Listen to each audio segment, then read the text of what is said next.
operated by Customs Officer on board Australian Customs tender on the 31st of January 2008. Well, back in 2008, the Australian government sent a customs vessel down to document Japan's whaling in Australia's Antarctic territory. And what you're about to see is the footage that they took at that expedition. Footage that Sea Shepherd have fought the government very hard on for many years to obtain.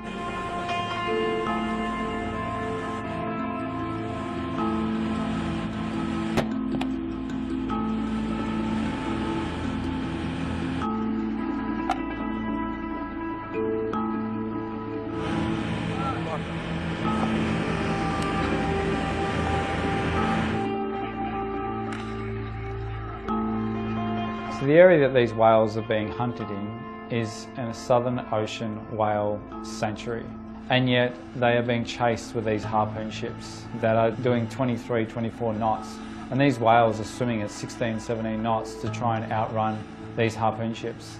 But eventually they come up exhausted.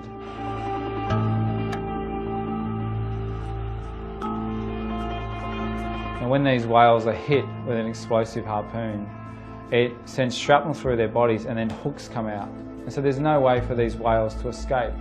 They're thrashing around, trying to get away from these harpoon ships, but this cable drags them back up to the surface. You know, it takes a long time for these whales to die. It's barbaric, and this goes on in an established Southern Ocean whale sanctuary, in an Australian whale sanctuary.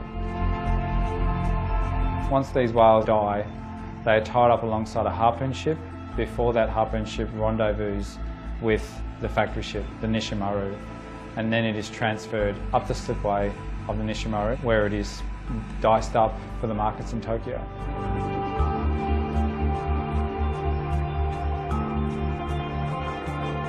Although this footage was taken in 2008, we still have the Japanese whaling fleet heading down to the Southern Ocean whale sanctuary to kill whales.